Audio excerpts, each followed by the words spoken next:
ಧಾರಾಕಾರ ಮಳೆಯ ಪರಿಣಾಮವಾಗಿ ಶಿರಾಡಿ ಘಾಟ್ನಲ್ಲಿ ಗುಡ್ಡ ಕುಸಿತ ಸಂಭವಿಸಿತು. ಇದೀಗ ಮತ್ತೊಮ್ಮೆ ಗುಡ್ಡ ಕುಸಿದಿದೆ ಅನ್ನೋ ಮಾಹಿತಿ. ಶಿರಾಡಿ ಘಾಟ್ ಹೆದ್ದಾರಿಯಲ್ಲಿ ಇದರ ಪರಿಣಾಮ ಟ್ರಾಫಿಕ್ ಜಾಮ್ ಆಗಿದೆ. ಮುಂಜಾನೆಯಿಂದಲೇ ವಾಹನ ಸವಾರರು ಹೈರಾಣಾಗಿದ್ದಾರೆ. ಕಿಲೋಮೀಟರ್ ಗಟ್ಟಲೆ ವಾಹನಗಳು ನಿಂತುಬಿಟ್ಟಿದೆ. ಊಟ ನೀರು ಏನೂ ಇಲ್ಲ ಅಂತ ಹೇಳಿ ಲಾರಿ ಚಾಲಕರು ಪರದಾಡ್ತಿದ್ದಾರೆ.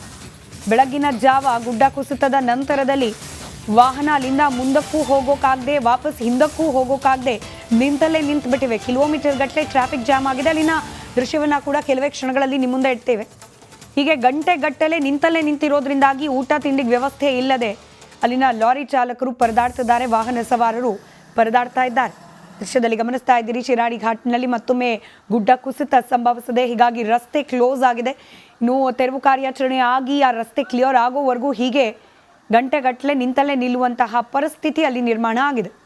ಊಟ ನೀರಿಲ್ಲ, ಮುಂದಕ್ಕೆ ಹೋಗೋಕ್ಕೂ ಆಗ್ತಿಲ್ಲ, ಸಮಯಕ್ಕೆ ಸರಿಯಾಗಿ ತಲುಪಬೇಕಾದ ಜಾಗ ತಲುಪೋಕ್ಕೂ ಆಗ್ತಿಲ್ಲ ಅಂತ ಹೇಳಿ ಹಿಡಿಶಾಪ ಹಾಕ್ತಿದ್ದಾರೆ ವಾಹನ ಸವಾರರು. ಮತ್ತೊಂದು ಕಡೆ ಗುಡ್ಡ ಕುಸಿತ ಆಗಿರುವ ಜಾಗದಲ್ಲಿ ತೆರವು ಕಾರ್ಯಾಚರಣೆ ಆಗ್ತಿರೋ ದೃಶ್ಯವನ್ನು ಕೂಡ ಗಮನಿಸ್ತಿದ್ದೀರಿ.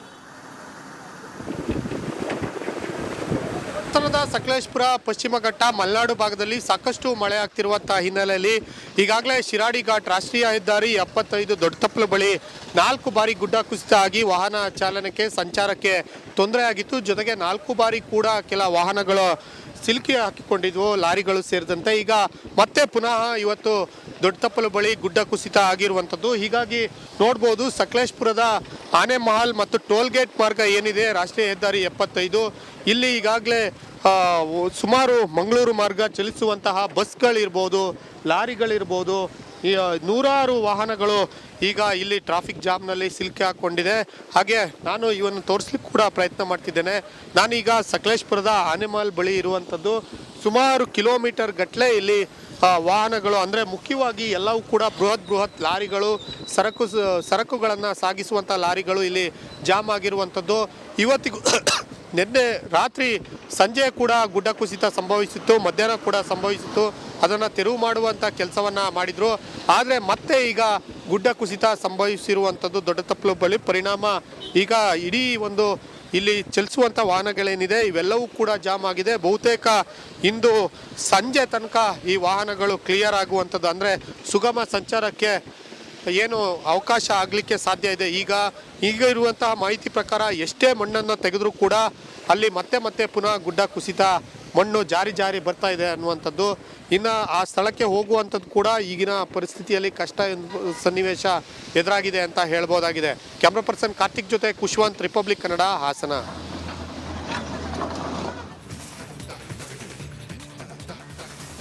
ಕೇವಲ ಕರಾವಳಿ ಮಲೆನಾಡು ಭಾಗ ಮಾತ್ರವಲ್ಲ, ರಾಜ್ಯದ ಬಹುತೇಕ ಕಡೆಗಳಲ್ಲಿ ಮಳೆಯಿಂದಾಗಿ ಅನೇಕ ತಾಪತ್ರಯಗಳು ಎದುರಾಗಿರುವುದು. ಅದರಲ್ಲೂ ಹಾವೇರಿ ಭಾಗದಲ್ಲಿ ತುಂಗಭದ್ರೆ ರೌದ್ರ ಸ್ವರೂಪವನ್ನು ತಾಳಿದ್ದಾಳೆ. ಅಂಬಿಗರ ಚೌಡಯ್ಯನ ಐಕ್ಯ ಮಂಟಪ ಮುಳುಗಡೆ ಆಗಿದೆ. ರಾಣೆಬೆನ್ನೂರಿನ ಚೌಡಯ್ಯ ಧಾನಾಪುರದಲ್ಲಿ ಅವಾಂತರವೇ ಸೃಷ್ಟಿಯಾಗಿದೆ. ನದಿ ತಟದಲ್ಲಿರುವ ಅಂಬಿಗರ ಚೌಡಯ್ಯನ ಐಕ್ಯ ಮಂಟಪ ನೀರಿನಲ್ಲಿ ಮುಳುಗಿ ಹೋಗಿದೆ.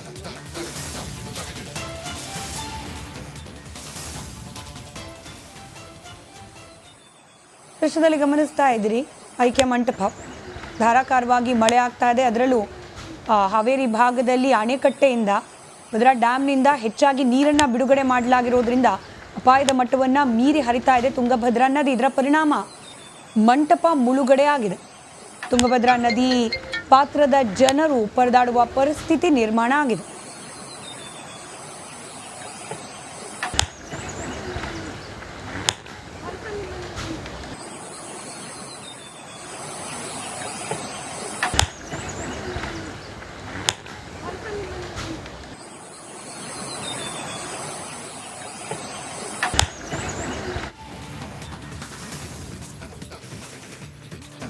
ದಾವಣಗೆರೆ ಜಿಲ್ಲೆಯಲ್ಲೂ ಕೂಡ ವರುಣನ ಆರ್ಭಟ ಮಿತಿ ಮೀರ್ತಾ ಇದೆ. ಉಕ್ಕಿ ಹರಿತಾ ಇದೆ ತುಂಗಭದ್ರಾ ನದಿ.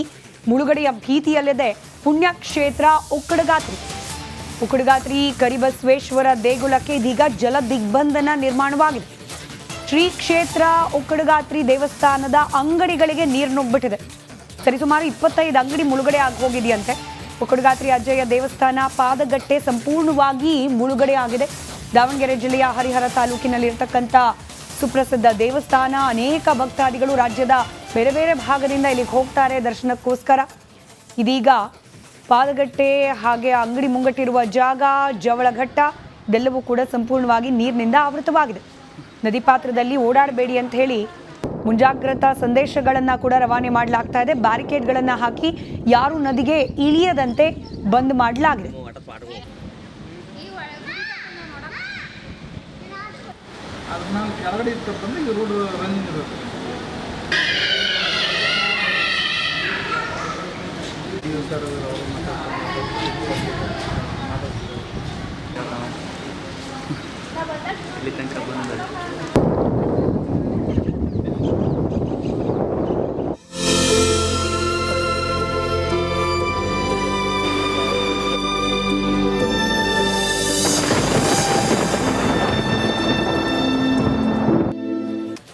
ಕೇರಳದ ವಯನಾಡ್ನಲ್ಲಿ ಭೀಕರ ಭೂಕುಸಿತ ಸಂಭವಿಸಿ ರಕ್ಷಣಾ ಕಾರ್ಯಾಚರಣೆ ಸತತವಾಗಿ ನಡೀತಾ ಇದೆ.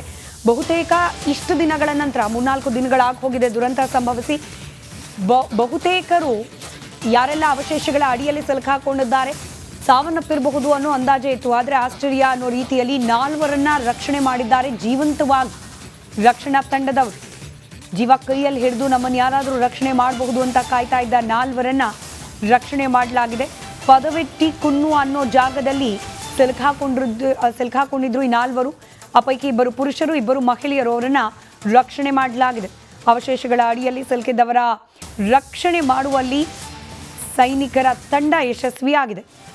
ಒಬ್ಬ ಮಹಿಳೆಯ ಕಾಲಿಗೆ ಬಲವಾದ ಏಟು ಬಿದ್ದಿದೆ. ರಕ್ಷಣೆಗೆ ಒಳಗಾದವರನ್ನ ಏರ್ಲಿಫ್ಟ್ ಮಾಡಿ ಅವರಿಗೆ ಬೇಕಾದ ಚಿಕಿತ್ಸೆಯನ್ನು ದೊರಕಿಸುವ ಪ್ರಯತ್ನ ಮಾಡಲಾಗ್ತಾ ಇದೆ.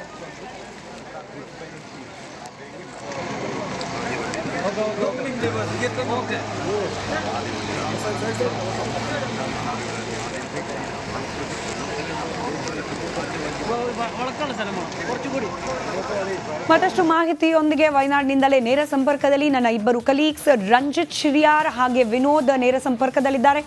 ರಂಜಿತ್, 3 ದಿನ ಆಗಿ ಹೋಗಿದೆ. ಇದಾದ ಮೇಲೂ ಕೂಡ 4 ಜೀವಂತವಾಗಿ ರೆಸ್ಕ್ಯೂ ಮಾಡಿದ್ದಾರೆ. ಸುಲಭದ ವಿಚಾರ ಆಗಿರಲಿಲ್ಲ. 4 ದಿನ ಘೋರ ದುರಂತವನ್ನ ಎದುರಿಸಿ ರಕ್ಷಣೆ ಮಾಡಿರೋದು, ಜೊತೆಗೆ ತಮ್ಮನ್ನು ತಾವು ಕಾಪಾಡಿಕೊಂಡಿರೋದು 4 ಕೂಡ.